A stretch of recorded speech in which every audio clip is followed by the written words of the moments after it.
Ibu mau pinjam buku perpus? Iya Mbak, bisa presensi dulu menghadap ke komputer. Ibu, terima kasih.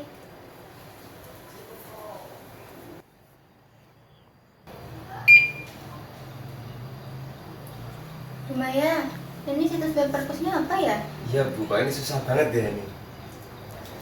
Ya, untuk webnya menggunakan nomor IP 192.168.100.15 garis miring DGLIB LIB. Coba silahkan dicoba dulu.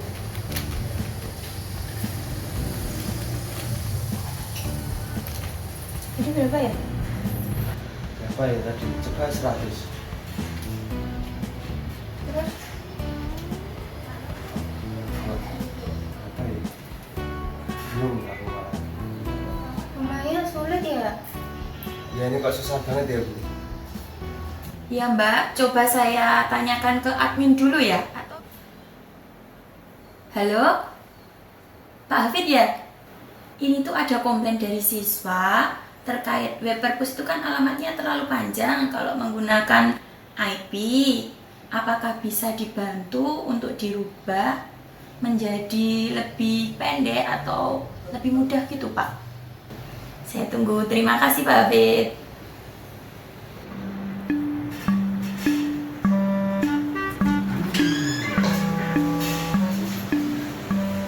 Selamat pagi Bu Maya. Iya Pak Hafid. Ada yang bisa saya bantu Bu? Ada Pak, tadi terkait yang komplain itu minta alamat webnya tidak menggunakan IP. Jadi yang tertera itu lebih mudah gitu loh Pak. Bisa enggak ya? Oke, baik. Akan segera saya setting sehingga alamat web perpustakaan akan bisa lebih mudah diingat. Oh iya, terima kasih ya Pak. Iya, Tolong sama-sama. dibantu. Nah, seperti itulah Sobat SMK sekalian, contoh permasalahan yang dapat diselesaikan oleh DNS server. Selain itu, kebutuhan untuk mengkonfigurasi DNS server merupakan suatu kebutuhan penting dalam mengadministrasi server. Sekarang, mari kita telah terlebih dahulu apa itu DNS, fungsi DNS, dan cara kerja DNS, serta jenis-jenis DNS agar kita paham betul apa yang akan kita kerjakan. Domain Name System atau DNS merupakan sistem yang menerjemahkan nama domain menjadi alamat IP. Jadi, nama domain yang tadinya hanya dimengerti manusia juga bisa dibaca oleh mesin komputer. Misalkan, kita ingin membuka website perpustakaan sekolah dengan DNS yang kalian bisa mengetik wiyatacendekia.lib pada browser. Lebih gampang kan daripada harus menuliskan IP address seperti 192.168.100.15/digilib.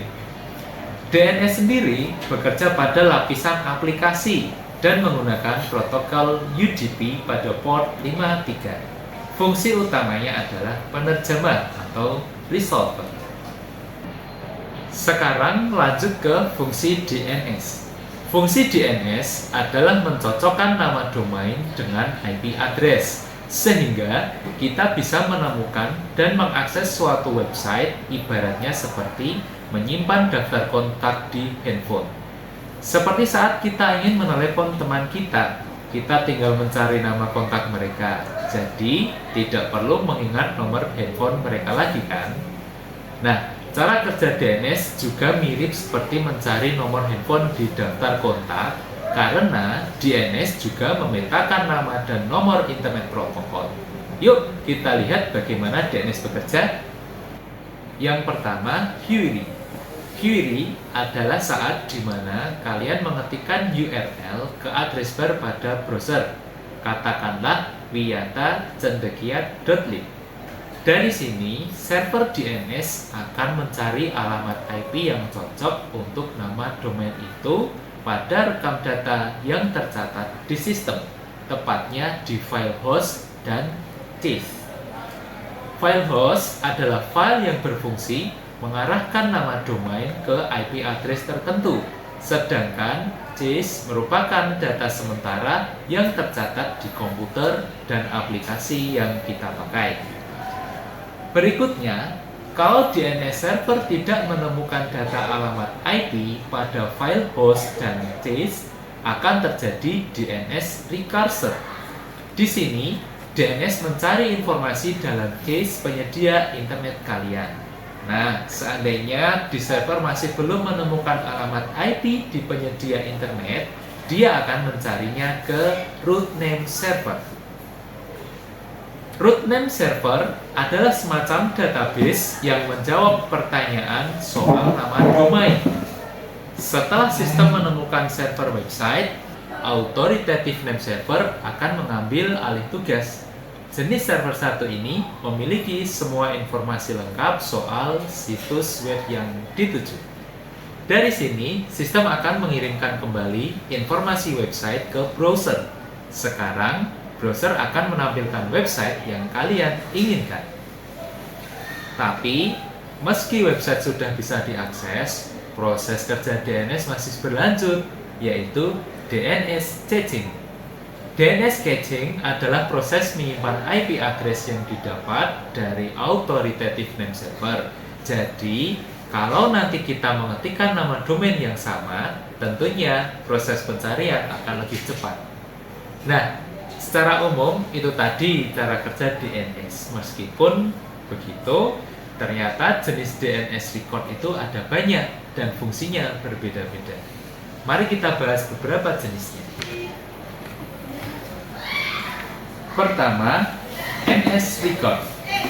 Name server record merupakan server yang memiliki database nama domain dan IP address yang berfungsi untuk menyimpan nama domain dan juga record DNS server dari domain tersebut. Sehingga pengguna tidak perlu menghafalkan alamat IP address dari server yang dimiliki. Selanjutnya, A-record. A-record atau address record adalah DNS yang menunjukkan alamat IP untuk domain tertentu.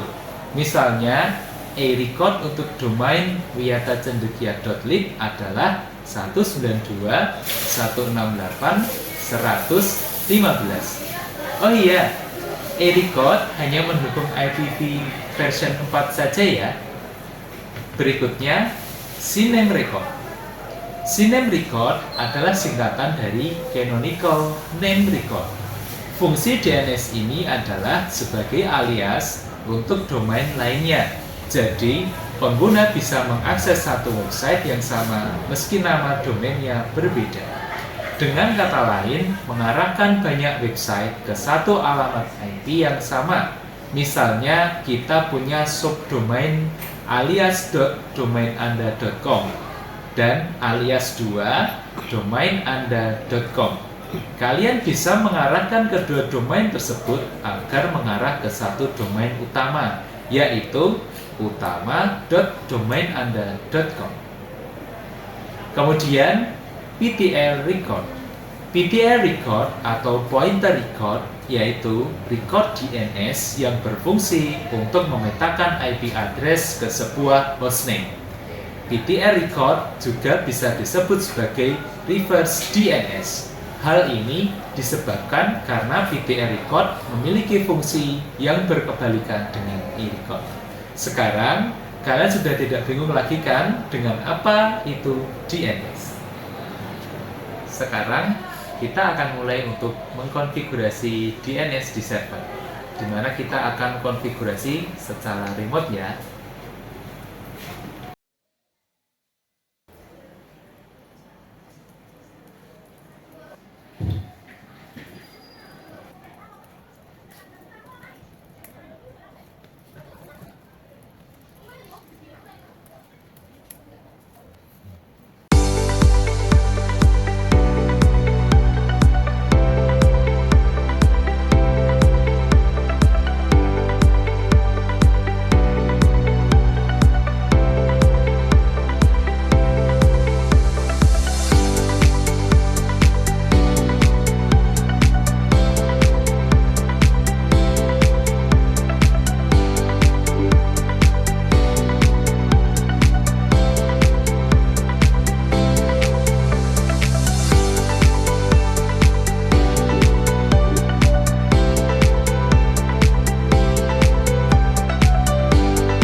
untuk DNS-nya sudah saya konfigurasi. Ya. Coba sekarang Bu Maya untuk membuka web perpus lagi Ya. menggunakan alamat wiyatacendekia.lib. Sebentar ya Pak, saya coba dulu. Ya, cendekia.lib ya tadi. Nah, iya betul seperti itu Ibu. Lebih mudah bukan? Ya lebih mudah. Saya coba itu ke siswa ya, biar dicoba. Oke, silakan. Mbak, yang tadi tanya alamat web perpus sekolah, Iya, Bu. coba ke sini.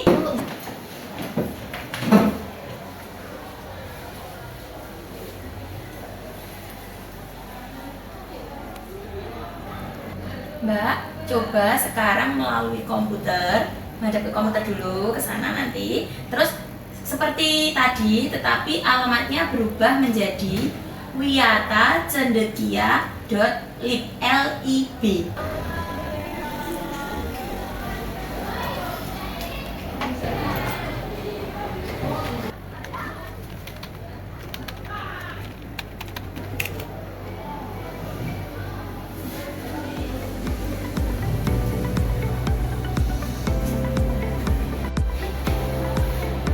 Bu, ternyata jadi lebih mudah ya Bu kayak gini. Terima kasih ya Bu. Ya, besok lagi bisa digunakan dengan alamat itu ya, Mbak. Udah. Ngapain sih dari tadi? Ini loh, tadi itu kita mau buka web perpus tapi susah. Sekarang diganti DNS-nya jadi lebih mudah. Ajarin ya nanti. Ya.